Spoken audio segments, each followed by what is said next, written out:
빠방하이. 슬슬 더워지는 요즘, 올해는 또 얼마나 더울까 벌써부터 걱정이 앞서는데요. 70년대 여름은 어땠을까요? 오늘은 그 시절 여름 문화들을 탈탈 털어볼게요. 놀라운 70년대 여름 음식과 문화 탑5 시작하겠습니다.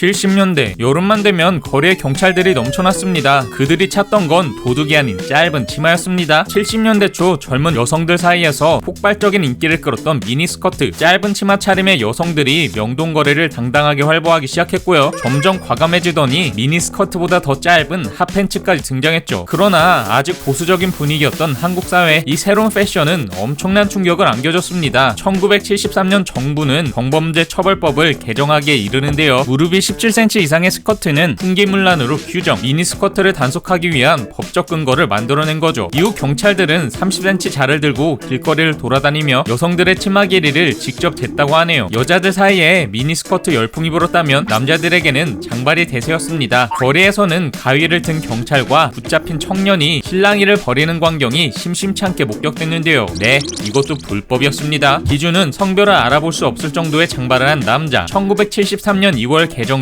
성범죄 처벌법에 새로 추가된 항목입니다. 그해에만 1만 2천여 건이나 단속됐는데요. 경찰들은 길거리를 다니면서 장발 청년을 보면 즉석해서 머리를 잘랐고요. 때로는 파출소로 끌고 가서 강제로 빡빡 밀어버리기도 했습니다. 덕분에 청년들이 많았던 명동과 종로, 신촌 인근의 파출소는 정신을 못 차릴 만큼 바빴다고 하죠. 경찰뿐만 아니라 어르신들도 장발을 못마땅해 했습니다. 친구 집에 놀러가면 듣던 말, 거지도 아니고 머리가 그게 뭐냐? 하지만 그럴수록 청춘들은 더 악착같이 머리를 기르고 미니스커트를 입었다고 하네요. 그리고 70년대 여름 패션에서 빠질 수 없는 나팔바지. 1960년대 말 서양에서 유행하던 판탈롱 스타일이 우리나라에선 나팔바지라는 이름으로 폭풍 인기를 끌었습니다. 높은 통곡구도와 함께 입는 게 대세였는데요. 고등학생들도 선생님 몰래 교복바지 밑단을 넓혀 입을 정도였죠. 그러던 게 통이 점점 넓어지면서 70년대 중반에는 바지단이 무려 50cm에 달했는데요. 길바닥을 쓸고 다니는 이 바지 덕분에 명동거리는 청소부가 필요 없다는 농담까지 돌았다고 하네요. 미니스커트와 장발 그리고 나팔바지까지 요즘 같으면 상상도 할 수 없는 일이네요.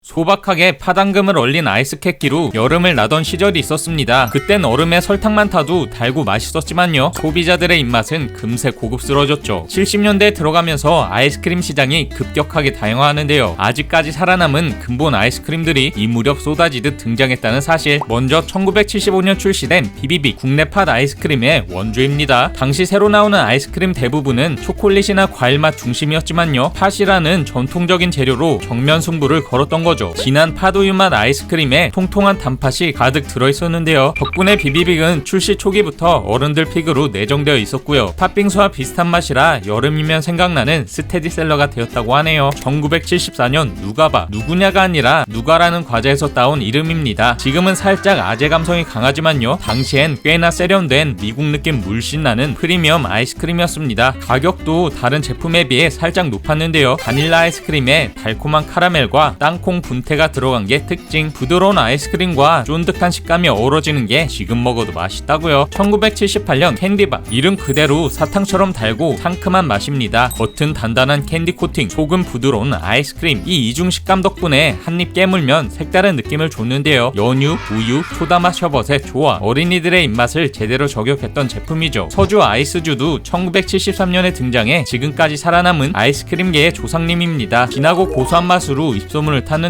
우유 아이스크림 시장을 개척했다는 평. 내용물이 없는 단순한 맛과 복고풍의 포장지를 고집해 아직까지도 마니아층을 거느리고 있죠. 마지막으로 1976년 출시된 쌍쌍바입니다. 막대 2개가 붙은 구조로 한 개만 사도 둘이 먹을 수 있어 가성비가 좋았죠. 당시 어린이들에게는 의리의 아이콘이었던 게요. 가운데를 정확히 자르는 게 어려워서 친구에게 더 많은 쪽을 주느냐 마느냐가 인성 테스트급 고민을 불러왔다고 하죠. 아직까지도 잘 나가는 근본 아이스크림들. 쌍쌍바가 이렇게 오래된 제품인 줄은 몰랐네요.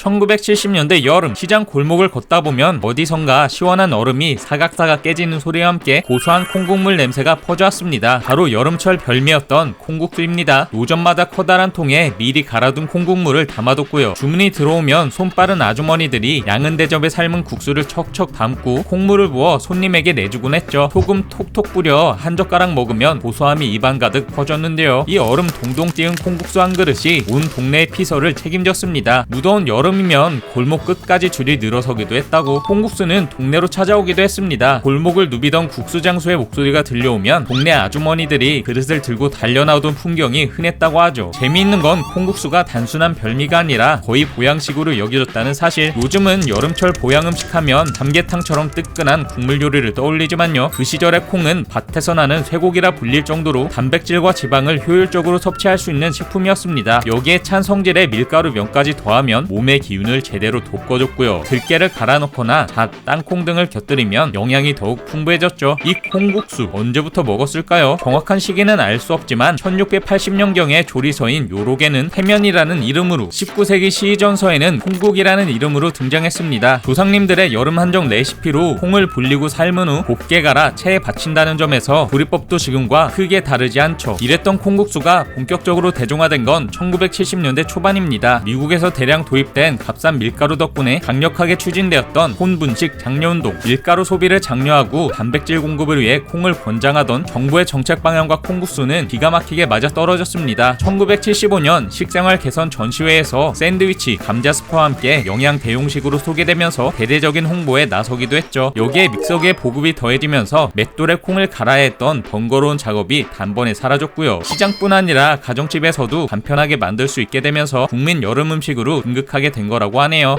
날도 더운데 콩국수 땡기네요.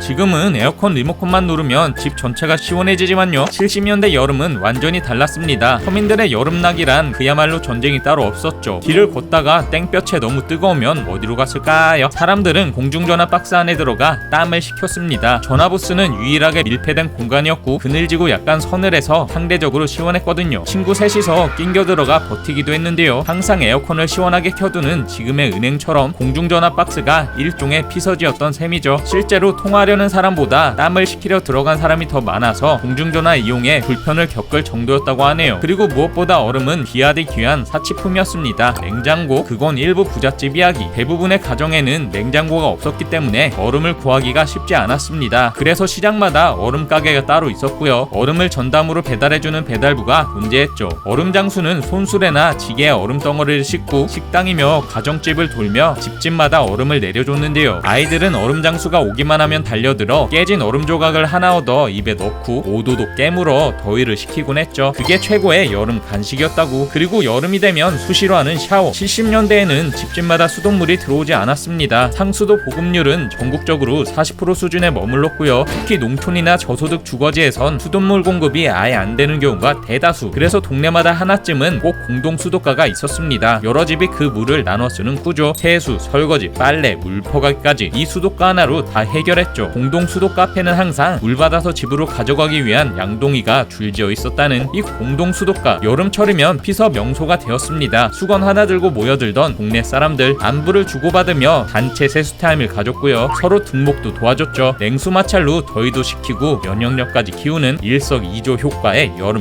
루틴이었다는 공동 수도가는 그 시절 아이들에게 워터파크이기도 했습니다. 커다란 고무대야에 물 받아서 애들 여럿이 첨벙첨벙 물놀이를 했고요. 지나가던 동네개도 참여했다고 하네요. 소박하지만 정 많던 70년대 여름이네요.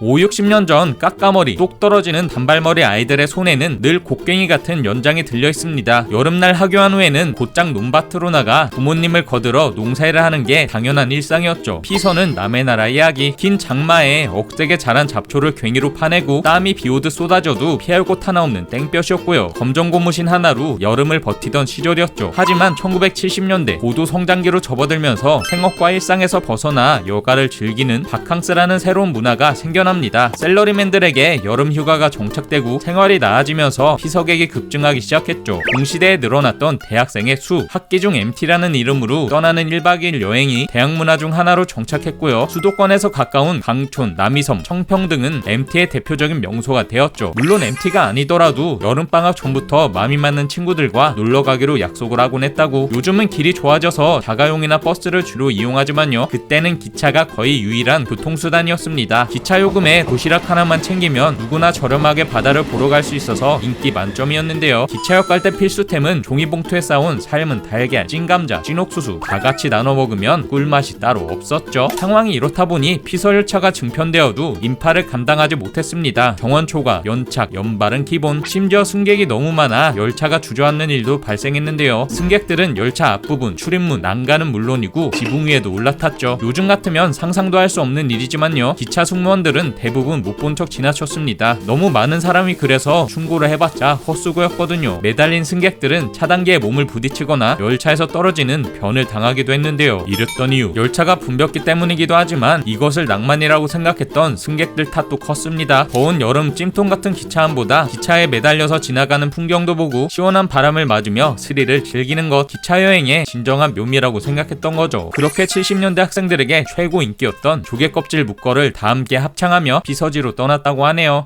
길거리에서 이발하고 기차에 매달려서 여행을 떠나던 70년대 여름, 역시 강한 자만 살아남는다는 우리나라 레트로 문화답네요. 마무리, 아직 신기한 60년대 여름 음식과 문화 영상을 안 보신 분은 이어서 봐주시고요. 영상이 재밌었다면 좋아요와 구독하기, 그리고 알람 설정을 꾹 눌러주세요. 그럼 다음에 또 보자. 고드름.